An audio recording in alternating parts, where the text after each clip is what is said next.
اگلی صورت تو پورے قرآن کا خلاصہ ہے. اس کے اندر امام شافعی رحمہ اللہ تعالیٰ کا قول ہے کہ اگر قرآن میں اس صورت کے علاوہ کوئی چیز نازل نہ ہوتی تو سورۃ العصر اکیلی ہی انسانیت کی ہدایت کے لیے کافی تھی. لیکن سر یہ سورت کی 3 آیات جو ہے نا وہ بڑی حیران کن ہے اور بڑی پریشان کن ہے کہ اللہ تعالیٰ نے انسانیت کو کامیابی کے لیے جو 4 شرائط بتائی ہیں نا وہ بڑی کٹھن ہے. پہلی 2 پہ تو پھر بھی لوگ عمل کر لیتے ہیں، آخری 2 بہت مشکل ہے. اور اللہ تعالیٰ نے زمانے کی قسم یاد فرمائی ہے. والعصر، قسم ہے زمانے کی. عصر ایک نماز عصر کے لیے بھی لفظ ہوتا ہے، ایک زمانے کے لیے بھی عصر عربی میں کہتے ہیں نا عصر حاضر میں بہت بڑے محقق، یعنی اس دور کے، اس زمانے کے. زمانہ گواہ ہے اس پر، زمانے کی قسم یا زمانہ گواہ ہے. ان الانسان لفی خسر، پوری انسانیت ہی گھاٹے میں. سر وہ تو میں نے آپ کو بتایا سورہ الاعراف کی آیت نمبر 179 ہے، وَلَقَدْ ذَرَأْنَا لِجَهَنَّمَ كَثِيرًا مِنَ الْجِنِّ وَالْإِنسِ، اور بے شک جنوں اور انسانوں کی اکثریت پیدا ہی دوزخ کے لیے ہوئی ہے. الٹیمیٹ، یعنی اللہ نے نہیں ان کو زبردستی پھینکنا، یعنی اللہ نے اپنا ایکسپرٹ اوپینین دیا ہے کہ نظر یہی آ رہا ہے کہ یہ اکثر دوزخ میں ہی جائیں گے. واقعی نظر بھی آ رہا ہے، لیکن ساتھ ہی پھر اللہ نے فرمایا ہم نے ان کو آنکھیں دی تھیں، یہ آنکھوں سے عبرت والا دیکھنا نہیں دیکھتے، کان دیے تھے سننا نہیں سنتے، عقل دی تھی، دل دیے تھے، لیکن بات نہیں سمجھتے. اولئک کالانعام بل ہم اضل، یہ چوپایوں کی مانند ہے بلکہ اس سے بھی گئے گزرے، جو اپنی کان، آنکھ اور عقل کو استعمال نہیں کرتے. اللہ نے زبردستی دوزخ میں نہیں پھینکا. اسی کانٹیکسٹ میں میرا ایک کلپ بھی ہے، زندگی بدل دینے والی، لائف چینجنگ ڈسکشن. یہ آپ لکھیں، ساتھ میرا نام لکھیں، انجینئر محمد علی مرزا، تو وہ کھل جائے گی. یہاں پہ بھی آپ دیکھ لیں کہ اللہ تعالیٰ کیٹاگوریکل کہہ رہا ہے کہ پوری انسانیت ہی گھاٹے میں جا رہی نظر آ رہی ہے. الا الذین آمنوا، ہاں سوائے وہ چند لوگ جو ایمان لے آئیں گے، وعملوا الصالحات، اور نیک عمل اختیار کر لیں گے. یہ 2 شرائط تو پھر بھی کمفرٹیبلی انسان اڈاپٹ کر لیتا ہے دنیا کے ہر معاشرے کے. ایون آپ یورپ امریکہ میں بھی چلے جائیں، اگر آپ ایمان لے آئیں اور نیک عمل اختیار کریں آپ کو کوئی نہیں روکے گا. وہ آپ دیکھ رہے ہیں لوگ تو وہاں پہ چوراہوں پر مارکیٹس میں کھڑے ہو کے تو پارکس کے اندر مصلے بچھا کے نماز پڑھ رہے ہوتے ہیں اور گورے ان کے ساتھ سیلفیاں لے رہے ہوتے ہیں، کوئی منع نہیں کرتا. لیکن اصل مسئلہ ہے اگلا، وَتَوَاصَوْا بِالْحَقِّ، صرف اپنی نمازیں نہیں سیدھی کی، انہوں نے حق بات کی، جو سچائی دیکھی اس کی وصیت کرنی شروع کر دی لوگوں کو. بڑا مشکل کام ہے، ٹروتھ لور ہونا بڑا مشکل ہے. صرف تو سچائی سے محبت ہر بندے کو ہوتی ہے، لیکن سسٹم کو للکار کے لوگوں کو سچی بات بتانا کہ لوگوں دوزخ میں جا رہے ہو بچ جاؤ.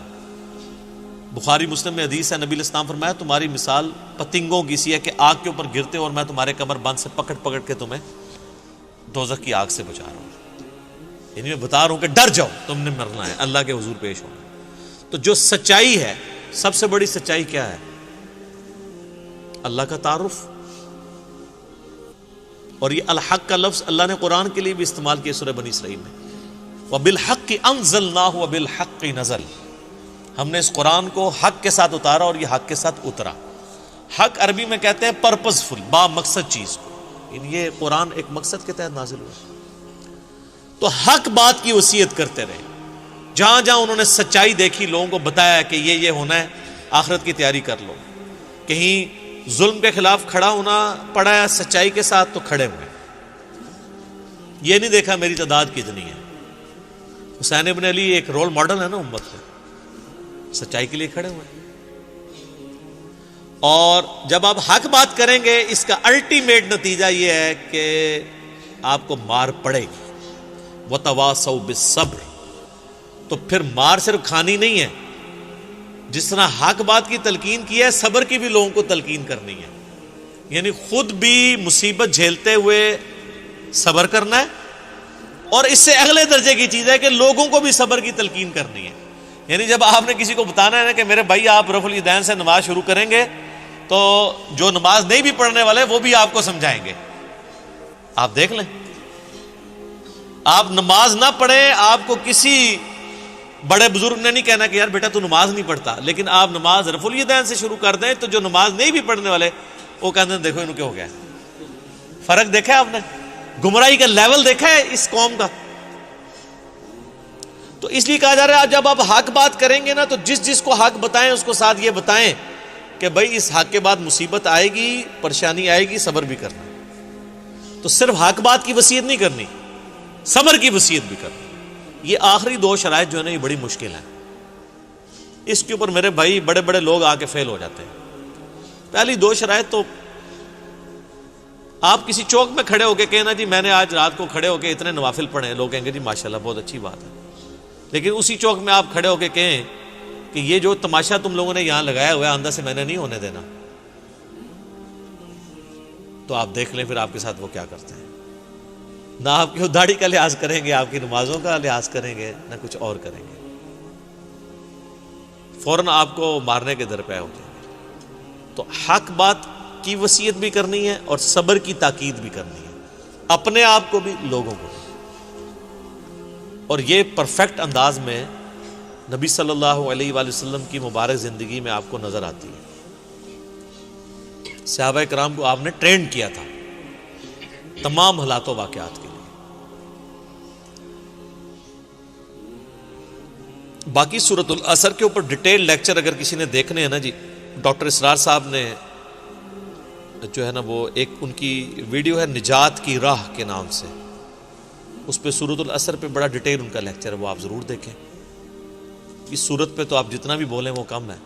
باقی میں نے بنیادی طور پہ جو 4 شرائط تھی انسانیت کی کامیابی کی وہ بتا دی ہیں. پہلی 2 شرائط تو بہت آسان ہے, اگلی 2 شرائط مشکل ہیں. اور مسلمانوں کی اکثریت پہلی 2 شرائط کے اوپر تکیہ کر کے بیٹھ گئی ہے اور وہ یہ سمجھتی ہے کہ بس ہمارا چھٹکارا ہو جائے گا. حالانکہ اللہ تعالیٰ نے فرمایا تمام انسان گھاٹے میں سوائے جو یہ 4 شرطیں پوری کر لیں, یعنی اس 4 سے بغیر تو آپ نے پاس ہونا ہی نہیں ہے. یہ کم از کم ریکوائرمنٹ ہے کامیابی کے لیے.